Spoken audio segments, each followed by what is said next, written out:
कई दिनों से एक आदमी के दांतों में दर्द हो रहा था। जब जब उसको तेज दर्द होता था तब वो मेडिकल स्टोर पर जाता था, वहां से एक गोली लेता था और गोली लेने के बाद आराम से लेट जाया करता था। ऐसे करते करते कई दिन बीत जाते हैं। उसकी पत्नी कहती है कि आखिरकार कब तक तुम यूं ही दवा लेते रहोगे, जबकि तुम्हारे पड़ोस में इतना बड़ा डॉक्टर है जिसका नाम पूरे जिले में है। तुम वहां से दवा क्यों नहीं लेते हो? वो आदमी कहता है कि मेरा पड़ोसी जरूर है, लेकिन मेरी उससे कभी बनती नहीं है, न कभी दुआ सलाम होती है। मेरा तो मन है नहीं, मैं तो वहां जाऊंगा नहीं। आखिरकार पत्नी समझाती है कि तुम्हारी ईगो ज्यादा है या तुम्हारा शरीर ज्यादा है, इसलिए शरीर को दिखाइए, अपने दांतों को दिखाइए, इलाज कराइए। बढ़िया डॉक्टर है, फीस लेंगे दे देना, चुपचाप जाकर अपना काम करो। पत्नी जब उस अपने पति को डांट फटकार कर उस डॉक्टर के पास भेजती है, तो डॉक्टर के पास जाने के बाद सबसे पहले रिसेप्शन पर वो अपने नंबर लिखवाता है, पर्ची लगवाता है, और उसके बाद फिर उसका जब नंबर आता है तो डॉक्टर साहब उस पर्ची को देखने के बाद हैरान हो जाते हैं। वो कहते हैं कि भाई तुम हमारे पड़ोसी हो, आप सीधे भी आ सकते थे, मैं आपका वैसे ही इलाज कर देता, आपको पर्ची लगवाने की कोई ज़रूरत नहीं थी। ये बात सुनने के बाद उस पड़ोसी को बड़ा अजीब लगता है कि डॉक्टर साहब के बारे में तो कुछ अलग ही सुना था, यहाँ देखा तो कुछ अलग ही तरह के डॉक्टर हैं। आखिरकार इलाज इलाज शुरू हो जाता है और डॉक्टर साहब उसका बड़े अच्छे से इलाज करते हैं, और इलाज करने के बाद जो भी फीस बनती है उसका कोई पैसा नहीं लिया जाता। और जब नंबर लिखवाया गया था, जो पहले शुरुआत में पैसे दिए थे, डॉक्टर साहब वो भी वापस कर देते हैं, ये कहते हुए कि भाई तुम हमारे पड़ोसी हो, और वैसे भी पड़ोसी का रिश्ता रिश्तेदारों से और खून के रिश्तों से कहीं ज्यादा बढ़कर होता है। जब कभी आदमी परेशानी में होता है तो अपने पड़ोसी को याद करता है। ये बात सुनने के बाद पड़ोसी को बहुत अच्छा लगता है। पड़ोसी कहता है कि आप तो वाकई बहुत अच्छे इंसान हैं डॉक्टर साहब, अगर कभी भविष्य में हमारी जरूरत पड़े तो आप हमें भी याद कर लेना। वो कहते हैं कोई दिक्कत नहीं, पड़ोसी ही पड़ोसी के काम आता है। अब कुछ वक्त बीत जाता है। डॉक्टर साहब उस पड़ोसी से कहते हैं कि यार मुझे तुम्हारी एक हेल्प चाहिए। वो पूछता है बताइए क्या हेल्प करनी है? कहता है कि एक कत्ल करना है।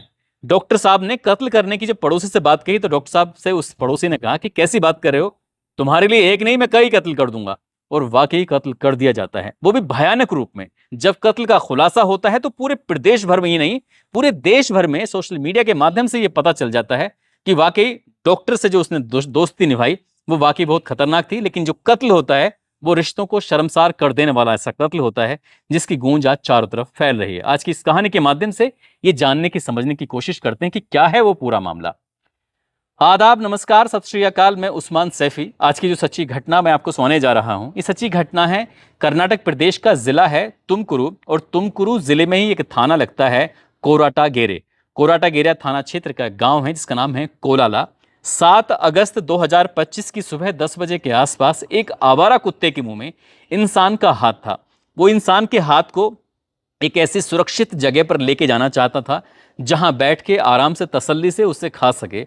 लेकिन एक किसी ग्रामीण की उस पर नजर पड़ जाती है, और ग्रामीण ने उस कुत्ते को रोकने की जैसे ही कोशिश की तो वो बस्ती की तरफ भागने लगता है। जैसे जैसे कुत्ता वो बस्ती की तरफ भाग रहा था वैसे वैसे शोर भी मच रहा था। जब शोर मच रहा था तो लोग अपने घरों से निकल कर देख रहे थे कि आखिरकार ये शोर क्यों है। कुत्ते के मुंह में इंसान का हाथ था, और वो जिस गली से गुजर जाता था उस गली में लोगों का हल्ला शुरू हो जाता था, शोर मच जाता था। और ये लोग परेशान थे कि आखिरकार ये किसका हाथ लेके घूम रहा है। बस देखते ही देखते किसी ने 112 नंबर पर फोन कर दिया, और जैसे ही सूचना 112 नंबर पर मुख्यालय पर पहुंचती है, मुख्यालय से जिला मुख्यालय पर खबर पहुंचती है, उसके बाद फिर संबंधित थाना यानी कि कोराटागेरे में सूचना दी जाती है। और कोराटागेरे की सूचना मिलते ही पुलिस तुरंत ही इस कोलाला गांव में पहुंच जाती है, ये जानने के लिए कि आखिरकार सूचना में कितना दम है कितना नहीं है। लेकिन जैसे पुलिस मौके पर पहुंचती है तब तक ग्रामीणों ने उस कुत्ते को घेर कर उस हाथ को छीन लिया, और छीनने के बाद आखिरकार सब लोग उस हाथ को देख रहे थे कि यार किसका हाथ है। बस पुलिस भी मौके पर पहुंचती है तो उस हाथ को कब्जे में लेती है।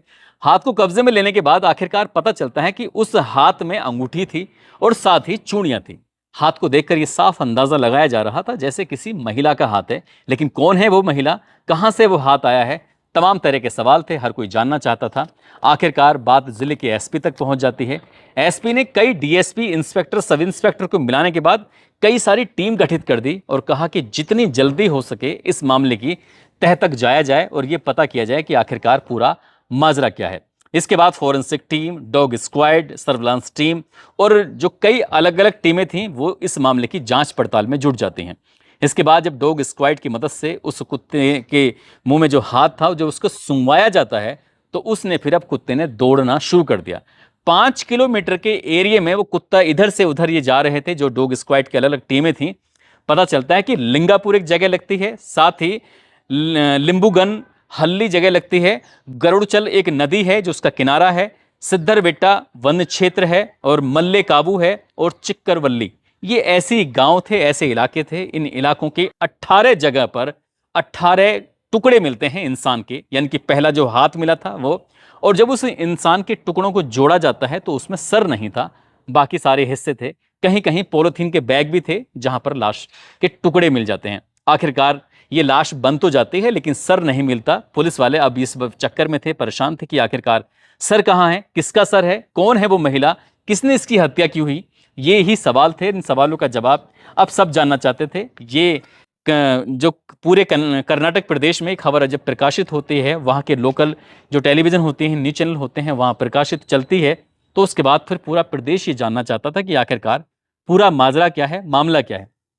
तब पुलिस ने देखा तो ना उस इलाके में कोई सीसीटीवी कैमरे थे, ना ही कोई चश्मदीद था, तो कैसे पता करें, कैसे ना पता करें। तभी पुलिस ने पूरे प्रदेश भर में एक वायरलेस चलवाया, और वायरलेस चलवाने के बाद खासकर तुमकुरू जिले के आसपास जितने भी जिले थे, और साथ ही जो उस जिले के अंदर जितने भी थाने हैं, सब में ये खबर दी गई कि आखिरकार कोई महिला, कोई गुमशुदा तो नहीं है, ऐसी कोई सूचना तो नहीं आई है।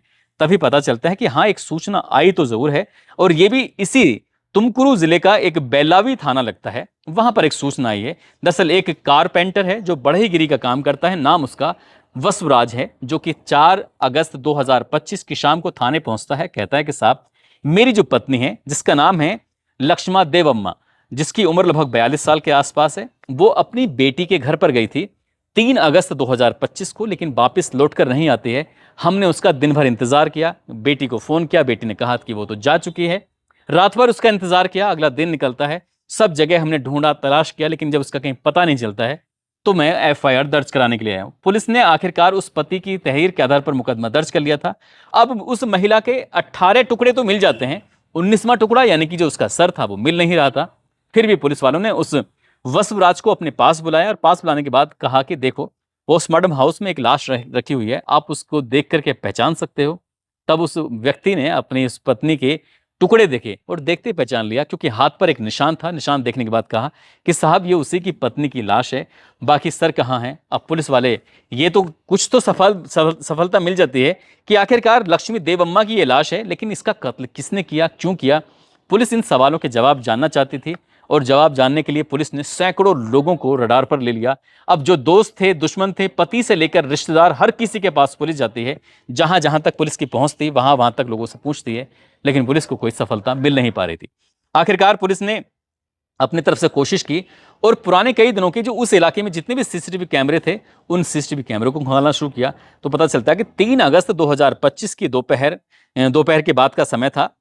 ये हनुमंतपुरा एक जगह लगती है, यहां से जाना वाला एक रास्ता होता है कोराटा गेरे, जो तालुक की तरफ जाता है। तो वहां पर एक कार थी, जो विरेजा कार, वो जाती है और जाने के बाद वापस लौटकर तुरंत ही आ जाती है। अब इसके बारे में पता किया जाता है कि ये कार किसकी थी, क्योंकि जितने भी संदिग्ध वाहन थे सबके बारे में पता कर रहे थे, लेकिन इस कार में कुछ अलग बात थी। ब्रेजा कार थी, उसको जो मॉडिफाई कराया गया था वो कुछ अलग ढंग से कराया गया था, जिसको देखते ही दूर से आराम से पहचाना जा सके।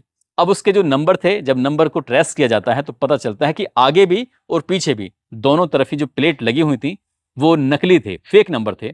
आखिरकार ऐसा कोई क्यों करेगा। लेकिन सबसे खास बात यह थी कि मॉडिफाई जिस तरह से की गई थी, ऐसी कोई ब्रेजा कार को कराता नहीं है। आखिरकार पुलिस ने उसका फोटो चारों तरफ सर्कुलेट किया, और सर्कुलेट करने के बाद पुलिस के पास सूचना पहुंच जाती है कि साहब, एक व्यक्ति है जिसका नाम तुमकुरू का ही रहने वाला है, उर्दू गेरे एक जगह लगती है, वहां का रहने वाला सतीश है। दरअसल ये कार सतीश की है। अब पुलिस उस सतीश के पास जाती है, सतीश के एन। अब पुलिस, वो क्यों, वैसे भी पेशे से किसान है, उसके पास जाती है, उसको हिरासत में, यानी कि पूछताछ के लिए बुलाती है। उससे पूछा जाता है कि तुम्हारी कार ये क्या कर रही है। जब सीसीटीवी दिखाया जाता है तो वो इधर उधर की बातें करने लगता है, लेकिन पुलिस उससे सख्ती से पूछताछ करती है। वो कहता है कि साहब, मेरी कार तो है नहीं। अब कार का जो नंबर था वो उसी का ही आ रहा है, उसके घर पे कार मिल भी जाती है। फिर पुलिस उससे सख्ती से पूछती है कि कार का क्या मसला है, बताओ। उसने कहा कि साहब, मैंने 6 महीने पहले जो तुमकुरू के ही मशहूर डॉक्टर हैं, जिनका नाम रामचंद्रप्पा है, रामचंद्रप्पा एस, दरअसल ये कार मैंने 6 महीने पहले उनको बेच दी थी। अब उनके बारे में जब पता किया जाता है कि वो कहाँ हैं, तभी पता चलता है कि वो धर्मस्थला में दर्शन करने के लिए गए हैं। पुलिस अब उनके धर्मस्थला में आने का इंतजार कर रही थी। पुलिस ने सोचा कि कहीं ऐसा ना हो निकल जाए, इसलिए पुलिस वहां सीधे पहुंच जाती है। अब ये महिला जो मरी है, यानी कि जिसकी हत्या हुई है, इसका इस डॉक्टर से सीधे सीधे ताल्लुक हो जाता है। और ताल्लुक इसलिए था क्योंकि जो डॉक्टर रामचंद्र है, उसकी उम्र तो है 47 साल, लेकिन उसकी पहली पत्नी को तलाक दे दिया था उसने, दूसरी शादी की थी, और दूसरी शादी जो की थी वो इसी लक्ष्मी देव अम्मा की बेटी से की थी, तेजस्वी से, जिसकी उम्र लगभग 22 साल के आसपास होती है, और उसको एक बेटी भी होती है। क्योंकि अब सीधा सीधा कनेक्शन था, और ये जो बेटी, ये इनकी लक्ष्मी देव अम्मा गई थी, वो इसी डॉक्टर के घर पर गई थी अपनी बेटी से मिलने के लिए। पुलिस अब इसका इंतजार कर रही थी। आखिरकार धर्मस्थला से जब वापस लौट कर रहा था तो पुलिस ने इसको पकड़ लिया। इधर पुलिस ने सतीश केएन की जो सीडीआर थी वो निकलवाई, और सीडीआर के माध्यम से पता चलता है कि ये सतीश डॉक्टर के भी संपर्क में था और इसका चचेरा भाई है उसके भी संपर्क में था। आखिरकार पुलिस ने तीनों को एक साथ बिठाया, और बिठाने के बाद इनसे पूछताछ करना शुरू किया है। तब डॉक्टर ने तोते की तरह बोलना शुरू कर दिया। दरअसल 11 अगस्त 2025 को डॉक्टर साहब को जब हिरासत में लिया जाता है तो डॉक्टर साहब बताते हैं कि जब इसकी शादी होती है तो तब से इसको ऐसा लगता है कि जो इसकी सास है ना, उस सास का कैरेक्टर खराब है, उसका कई मर्दों से संबंध है, और वो अपनी बेटी को भी, यानी कि उसकी पत्नी को भी खराब कर देगी, इसलिए वो अपनी पत्नी को दूर रखना चाहता था। लेकिन सास थी कि घर में उसका बेवजह की दखल अंदाजी होती थी, और वो कई बार कोशिश करता था, लड़ाई झगड़े भी होते थे, सास से कहता था कि तुम मेरे घर मत आया करो, लेकिन सास थी कि वो अपनी बेटी के लिए घर आ जाया करती थी। आखिरकार 6 महीने से उसने प्लान करना शुरू कर दिया, और एक दिन दांत में दर्द था सतीश के। सतीश अपना इलाज कराने के लिए आता है, इलाज फ्री में हो जाता है, और तभी उस दिन एक वादा कर लिया जाता है कि सतीश भाई क्या हमारे लिए कत्ल कर दोगे। सतीश ने कहा कैसी बात कर रहे हो डॉक्टर साहब, क्यों नहीं करेंगे। तो 4-4 लाख रुपए उनको देने की बात तय हो जाती है। सतीश ने अपने साथ अपना चचेरा भाई किरण को भी लगा लिया। अब किरण और सतीश, इनको 4-4 लाख रुपए का ऑफर दिया था, 50-50 हज़ार रुपए एडवांस भी दे दिए। अब ये तारीख तय हो जाती है, यानी कि 3 अगस्त 2025 को जैसे ही लक्ष्मी देव अम्मा अपनी बेटी से मिलने तेजस्वी से घर आती हैं, घर मिलने के बाद 1-8 घंटे रुकती हैं, जब जाने लगती हैं तभी डॉक्टर साहब कहते हैं कि अगर तुम्हें कोई एतराज़ ना हो तो तुम्हारे घर तक वेलारे मैं छोड़ दूं। तो वेला भी छोड़ने वाली बात आती है तो वो एकदम तैयार हो जाती है कि अरे ठीक है, गाड़ी में बैठ के जाएंगे, कोई दिक्कत नहीं है।